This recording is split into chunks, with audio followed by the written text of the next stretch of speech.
ಸಮಾಜ ಕಲ್ಯಾಣ ಇಲಾಖೆ ಸಚಿವರು ನೋಡ್ಲೇಬೇಕಾದಂತ ಸುದ್ದಿ ಇದು. ಸಚಿವ ಎಚ್.ಸಿ. ಮಹದೇವಪ್ಪ ಅವರೇ, ಒಮ್ಮೆ ಇಲ್ಲಿ ನೋಡಿ, ನೀವು ಮಿಸ್ ಮಾಡಲೇಬಾರದು ಈ ಸ್ಟೋರಿನ. ಎಚ್.ಸಿ. ಮಹದೇವಪ್ಪ ಅವರೇ, ಇವರು ಖಂಡಿತವಾಗ್ಲೂ ಕೂಡ ನೀವು ಮಿಸ್ ಮಾಡದೆ ಈ ಸ್ಟೋರಿನ ನೋಡ್ಲೇಬೇಕು. ಅಬ್ದುಲ್ ಕಲಾಂ ಅಲ್ಪಸಂಖ್ಯಾತರ ಹಾಸ್ಟೆಲ್ನಲ್ಲಿ ಯಾವ ರೀತಿಯಾಗಿ ಅವ್ಯವಸ್ಥೆ ಇದೆ ಅನ್ನೋದನ್ನ ಗಮನಿಸಲೇಬೇಕಾಗಿದೆ. ಯಾದಗಿರಿ ತಾಲೂಕಿನ ಬಾಲಚೇಡ್ ಗ್ರಾಮದಲ್ಲಿರುವಂತಹ ಹಾಸ್ಟೆಲ್ ಇದು ಹೆಸರಿಗಷ್ಟೇ ಹಾಸ್ಟೆಲ್, ಆದ್ರೆ ಇಲ್ಲಿ ಇರಬೇಕಾದಂತ ಯಾವುದೇ ಮೂಲ ಸೌಕರ್ಯಗಳಾಗ್ಲಿ ಏನೂ ಕೂಡ ಇಲ್ಲ. ಬೆಡ್ ಇಲ್ಲ, ನೆಲದ ಮೇಲೆಯೇ ಮಲಗಬೇಕು ಎಲ್ಲ ವಿದ್ಯಾರ್ಥಿಗಳು. ಒಂದೇ ರೂಮ್ನಲ್ಲಿ 8 ರಿಂದ 16 ವಿದ್ಯಾರ್ಥಿಗಳು ವಾಸ್ತವ್ಯವನ್ನ ಹೂಡಿದ್ದಾರೆ.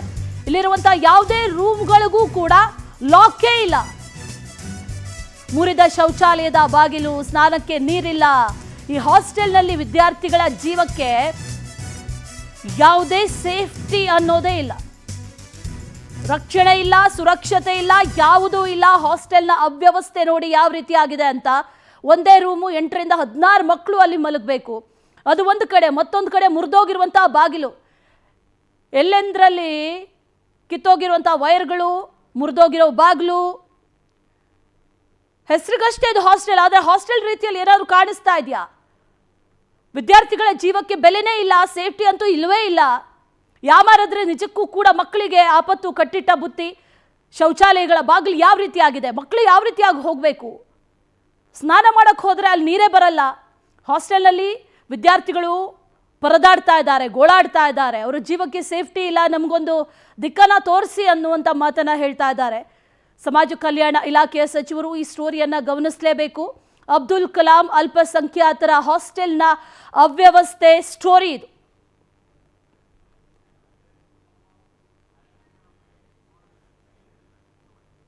ಈ ವಿಚಾರಕ್ಕೆ ಸಂಬಂಧಪಟ್ಟಂತೆ ಮತ್ತಷ್ಟು ಡೀಟೇಲ್ಸ್ ಅನ್ನ ನೀಡ್ತಾ ಹೋಗ್ತಾರೆ ನಮ್ಮ ಪ್ರತಿನಿಧಿ ಮಹೇಶ್. ನೇರ ಸಂಪರ್ಕದಲ್ಲಿ ಜಾಯಿನ್ ಆಗ್ತಾ ಇದ್ದಾರೆ.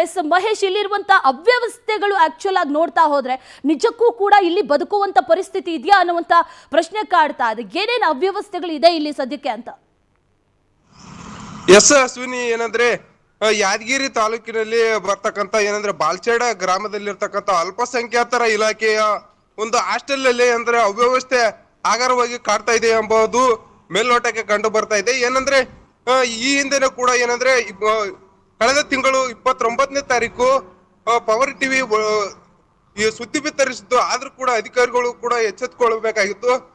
ಇನ್ನಾದ್ರೂ ಕೂಡ ಸುದ್ದಿ ಬಿತ್ತರಿಸಿದ್ರು ಅಧಿಕಾರಿಗಳು ಎಚ್ಚೆತ್ತುಕೊಳ್ಳೋದು ದುರದೃಷ್ಟಕರ ಎನ್ನಬಹುದು. ನೀವು ಕಾಣ್ತಾ ಇರಬಹುದು ದೃಶ್ಯಾವಳಿಯಲ್ಲಿ, ಅಂದ್ರೆ ರೂಮ್ಗಳಲ್ಲಿ ಕೂಡ ಕಿಟಕಿ ಇಲ್ಲ, ಬಾಗ್ಲಿಲ್ಲ. ಮತ್ತೆ ಒಂದೇ ಕೋಣೆಯಲ್ಲಿ ಕೂಡ ಏನಂದ್ರೆ 8 ರಿಂದ 16 ವಿದ್ಯಾರ್ಥಿಗಳನ್ನು ಕೂಡ ಒಂದೇ ಕೋಣೆಯಲ್ಲಿ ಕೂಡ ಮಲಗಿಸ್ತಾರೆ. ಅದರಲ್ಲೂ ಕೂಡ ಇಂತ ಕೊರೆಯುವ ಚಳಿಯಲ್ಲೂ ಕೂಡ ನೆಲದ ಮೇಲೆ ಮಲ್ಕತ್ತಾ ಅದರಿಂದ ಅಧಿಕಾರಿಗಳು ಕೂಡ ಎಲ್ಲ ಒಂದ್ ಕಡೆ ಕುರುಡು ಜಾಣತನವನ್ನು ಕೂಡ ಮೆರಿತಾ ಇದಾರೆ ಅಂತ ಕೂಡ ಕಾಣ್ತಾ ಇರಬಹುದು ಅಶ್ವಿನಿ. ಎಸ್ ಮಹೇಶ್, ಇಲ್ಲಿನ ಹಾಸ್ಟೆಲ್ನ ವಾರ್ಡನ್ ಆಗಿರ್ಬೋದು, ಹಾಸ್ಟೆಲ್ನ ಅಧಿಕಾರಿಗಳಾಗಿರ್ಬೋದು, ಜೊತೆಗೆ ಈ ಭಾಗದ ಶಾಸಕರಾಗಿರ್ಬೋದು, ಇದ್ರ ಬಗ್ಗೆ ಯಾರೂ ಕೂಡ ಹಾಗಾದ್ರೆ ಗಮನವನ್ನ ಹರಿಸ್ತಾ ಇಲ್ವಾ? ಯಾಕಂದ್ರೆ ಈಗಾಗಲೇ ಸುದ್ದಿ ಬಿತ್ತರ ಆಗಿದೆ, ಆದ್ರೂ ಕೂಡ ಬಿಸಿ ಮುಟ್ಟಿಲ್ಲ ಅಂತಂದ್ರೆ ಎಲ್ಲಿವರೆಗೂ ಇವರು ದಪ್ಪ ಚರ್ಮದವರು ಅಂತ ಅನ್ನುವಂತ ಪ್ರಶ್ನೆ ಕಾಡ್ತಾ ಇದೆ. ಈಗಲಾದ್ರೂ ಎಚ್ಚೆತ್ಕೊಳ್ಬೇಕಾಗಿದೆ ಮಹೇಶ್. ಎಸ್ ಅಶ್ವಿನಿ, ಏನಂದ್ರೆ ಶಾಸಕರು ಸುದ್ದಿ ಬಿತ್ತರಿಸಿದ ಬಳಿಕ ಏನಂದ್ರೆ ಸ್ಥಳಕ್ಕೆ ಭೇಟಿ ಕೊಟ್ಟು ಅಲ್ಲಿರ್ತಕ್ಕಂಥ 350ಕ್ಕೂ ವಿದ್ಯಾರ್ಥಿಗಳಿಗೆ ಏನಂದ್ರೆ ಚರ್ಮ ರೋಗ ಕಾಯಿಲೆ ಅಂಟಿಕೊಂಡಿತ್ತು. ಅಲ್ಲಿ ಏನಂದ್ರೆ ಸ್ಥಳಕ್ಕೆ ಬಂದು ಅವತ್ತಿನ ದಿನ ಮಾತ್ರ ಅಧಿಕಾರಿಗಳು ಕೂಡ ಎಲ್ಲೋ ಒಂದ್ ಕಡೆ 365 ದಿನದಲ್ಲಿ ಒಂದೇ ದಿನ ಕ್ಲೀನ್ ಕೂಡ ಮಾಡ್ತಾರ ಅಂತ ಕೂಡ ಕಾಣಿಸ್ತಾ ಇದೆ. ಅಂದ್ರೆ ಅವತ್ತು ಶಾಸಕರು ಬರುವಂತ ಸ್ಥಳದಲ್ಲಿ ನಾವು ಸುದ್ದಿ ಬಿತ್ತರಿಸಿದ ಬಳಿಕ ಏನಂದ್ರೆ ಕ್ಲೀನ್ ಮಾಡ್ತಾ ಇದ್ರು.